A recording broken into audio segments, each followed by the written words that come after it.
Hi, my name's Sam, and I'm going to be doing a whiskey review today. This is the Springbank 10-year, a Cambeltown whiskey, 46%. Got to see it a few, maybe a month or two ago. We see about half the bottle so far. Um, Pretty well-regarded whiskey, at least online, but in general. Very well regarded, especially for a 10-year, fairly young. What I know about the distillery is that they do a lot of stuff in-house, so it sounds like they get local barley, they do their malting and distilling and everything in-house. It's pretty interesting, kind of sets it aside. And I think it's still independent, so not owned by any large companies. So it's kind of cool, kind of interesting. Um, if you look online, this almost uniformly gets really high reviews, and it's sort of regarded as like a challenging whiskey. So people will talk about how it's not super sweet and it's not immediately approachable.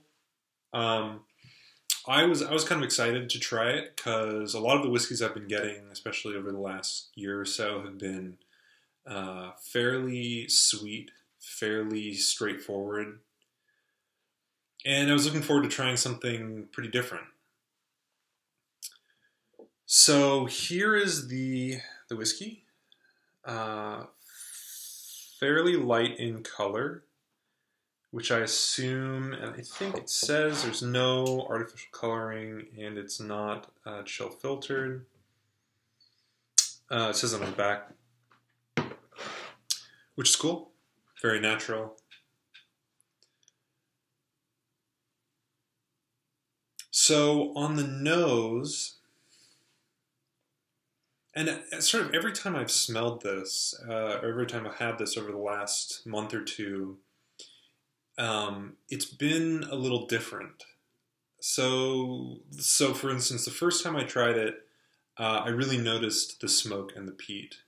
And then another time I tried it, I almost didn't notice it at all. It is peated, or it's smoky to some degree, although it's not a dominant note. Um, it's fairly balanced and a lot like the Benromach tenure. There's no real solid dominant note on the nose. You get this sort of emergent aroma that is pretty unlike anything else. In fact, if I was going to compare this, at least nose-wise, I would say it's fairly similar to the Benromach 10, but a bit more robust. Um, Something that I've never really noticed before, and that I read in tasting notes for this, is there's sort of an olive scent, and I'm getting that right now. It's pretty interesting. A little lemony, a little citrusy, but it can be hard to pick things out. So if you look at some of my past reviews, and these are common notes, you'll see, of course, a lot of like vanilla and brown sugar for a lot of whiskeys. This, I would say, does not have that. There's sort of a notable absence. It's sort of sour in a way. It's certainly interesting. Um, and it sort of fits the profile of this whiskey, which is not immediately approachable, not something that you would just slug down right away, but sort of something that you'd want to sit and like ponder over. Kitty's going to help me out. Another thing is I've been letting this sit in the glass for about 20 minutes. So I've given it a good long time, and I've seen that in a lot of reviews that this whiskey needs a lot of time and a bit of water to really come into its own. So I'll just come out and say it. I mean, the aroma is really nice and really interesting. When I say interesting, I don't mean it in sort of a derogatory way. I mean it's really it's it's something that you kind of have to stop and consider, which is cool. You know, whiskey should demand your attention, and then also, you know, respect your attention. It should provide something. I think this certainly is a whiskey that the more attention you give it, the more you get out of it, which can be a little tricky. You know, sometimes you want to sit down and drink something. Certainly for this, I would say, you know, let it sit for as long as feasible and pick it up, you know, every couple minutes and just give it a smell. I have not put any water in this yet. I'll probably put a considerable amount of water in this. But, I was saying, I'm going to come out and say that, like, I really like the aroma, but the taste, especially the first couple times I tried it, I didn't really like it that much. I found it sort of off-putting and unusual. But then that wasn't totally unexpected. So I'm going to try it now, and then we'll put some water in it, and just kind of keep putting a bit more water in it until something, you know, maybe I feel like it's close to being drowned.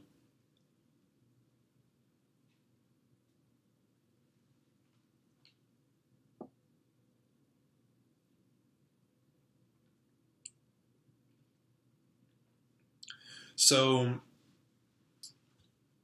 without any water in it, it's fairly bracing. There's a bit of an alcohol bite, and there's a bit of bitterness. The mouthfeel isn't terribly thick. It's sort of watery, which isn't it's not a fault, but it's just, you know, I think a lot of the whiskeys I've been trying have been fairly sweet, have been fairly thick on the mouthfeel, so it's a bit different. Is 46%, so it takes water. I'm going to put some water in now. I'm going to give a pretty generous teaspoon here. Maybe I'll start with half of a teaspoon. Alright, so it's about half a teaspoon. I'll see if the mist forms. Not yet.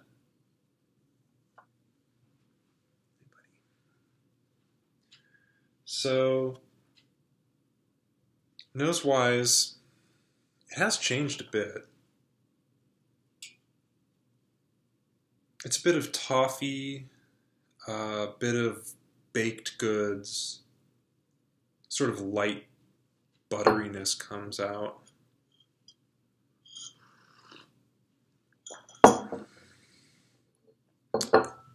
Definitely recommend, you know, always having some water nearby to drink.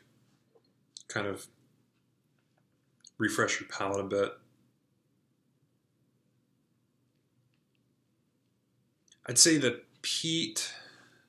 the peat has changed a bit. It's gotten a bit more maritime. One thing to point out is it's really hard to put your finger on. I mean, it's not like smoky. It's not like, for instance, like Caligula or Laphroaig, where they have this pretty unmistakable smoked cheese, smoked meat flavor. It's not like that. I guess it's not as smoky as it is peaty, but it's a salty maritime, almost like it's not like a stove either. It's just really hard to put your finger on. It's pleasant. It's unusual. Again, the olives, like real olives, not like black olives, but I mean like, you know, pretty unusual, really brined olives. And then there's this aroma. It's starting to come out now. It's a very sour aroma that I usually associate with like passion fruit. And it's something I also associate with fairly young whiskeys, and it's not something that I like a whole lot. In small amounts, it's not bad. The Tobermory 12-year, which I don't think I ever reviewed, but I got maybe a year and a half ago, 2 years ago. It was sort of the primary note in that, and it sort of had a tropical fruit kind of flavor to it, and it was fine. It's not my favorite. And here it's pretty pretty unmistakable. I would say, to me, it's sort of the primary note, especially when a bit of water's been put in.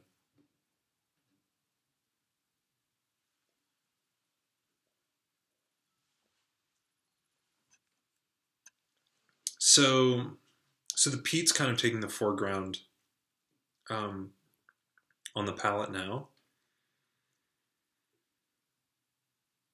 It's pretty nice. The bitterness has subsided. It's still pretty dense though, pretty complex. I feel like there's a lot of flavors that are sort of reaching to come out, and so I think I'll add a bit more water. Again, almost no. I mean, the sweetness is so.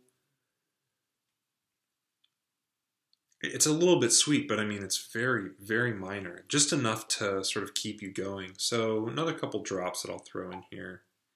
Bit of like pipe tobacco.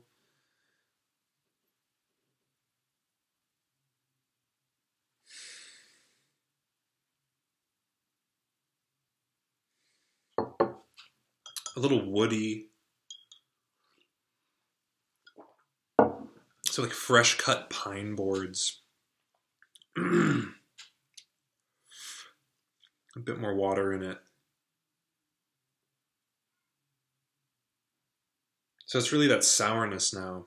I hope I haven't drowned it.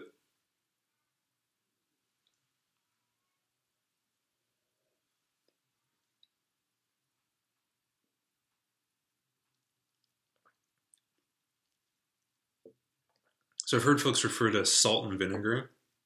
It doesn't taste like salt and vinegar chips, but I can tell. I mean, I definitely get what they're going for with that. This sort of brininess, astringency. Now it's sort of a pleasant bitterness. I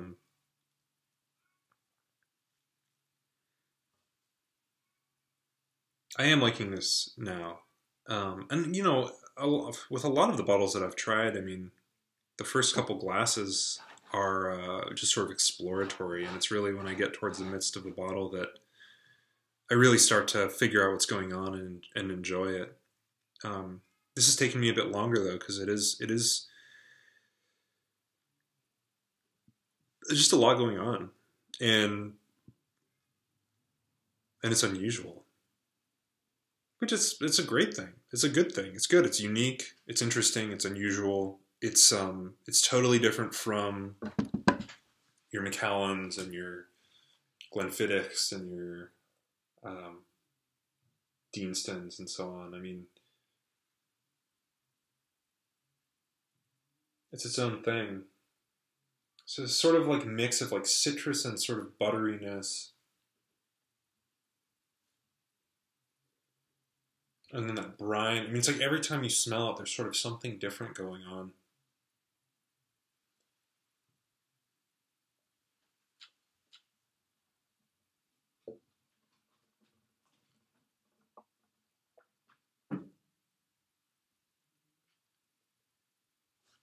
Finish is very thorough. I mean, you really start to taste it when you swallow it. You kind of the aroma going up through your sinuses. And it lasts a really long time. Give it a one more little bit of water here, just to see if there's anything else. I think it's right on the edge. I mean, this is literally just going to be one drop. 2 drops.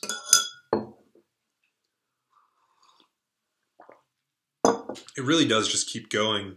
And not just the peat. I mean, I think peat for me generally, peat and smoke generally tend, you know, peated and smoked whiskeys generally tend to have a longer finish. You know, I just assume the chemicals in there kind of stick around a bit longer. But this, it's the whole flavor kind of sticks around. It's not just the smoke. I mean that the sourness and the bitterness and just all the other sort of interesting flavors stick around as well.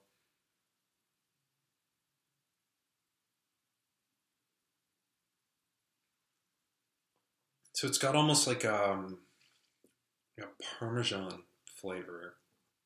It's light, but it's there.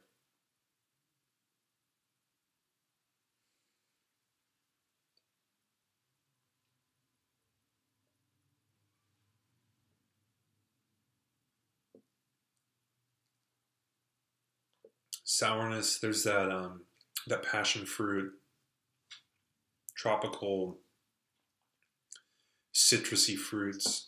I think I'm drinking it a bit too fast. I mean, it's really something that can use a long time between sips. So I'll probably you know give us a bit more time. It's still pretty clear. Anyways, Springbank 10. Certainly I mean, unusual, interesting, not a slug it back kind of whiskey. Not well, and I said I did the Nika yesterday, and these are two very different whiskeys. Both very refined, very well made. The Nika is this sweet vanilla, lush, drinkable whiskey, and the Springbank is this thing that sort of works on its own terms. I mean, you kind of have to respect it a little bit and go slowly and it'll sort of take you where it wants to take you. But I think if you let it, it'll take you to interesting places, and that's worth it. In Minnesota, this was I think 67, 68. It was about 72 after tax. So it's sort of getting up into the more expensive realm. I would say if you're looking for something pretty interesting and unusual, you're looking for something that will show you like another side of what whiskey is, another side of what Scotch is, and if you want something that's really well made and sort of has definitely a lot of work put into it, certainly try this out. Yeah, watch other reviews about this as well. I think this is certainly a polarizing whiskey, and you'll probably either love it or you'll despise it. And if you despise it now, there's a good chance you'll probably love it at some point in the future. I'm starting to like it more. It'd be great in a tasting, it'd be really interesting to take, something like a Macallan and then Springbank and, a couple other things and put them side by side and just see sort of how it compares to those. I think Perique pipe tobacco. I just got some pipe tobacco today, and one's got a lot of Perique in it. This kind of reminds me of it, this fermented kind of pipe tobacco.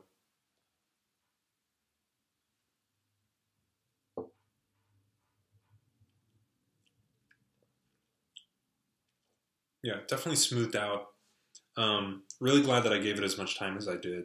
I poured a glass and I went and I did the dishes, and I think the more time you give it, just sort of letting it air out and do its own thing, the more you'll get out of it, the more you can sort of enjoy it. All right, Springbank 10, thanks so much for watching. My name's Sam, and this is a Whiskey Review.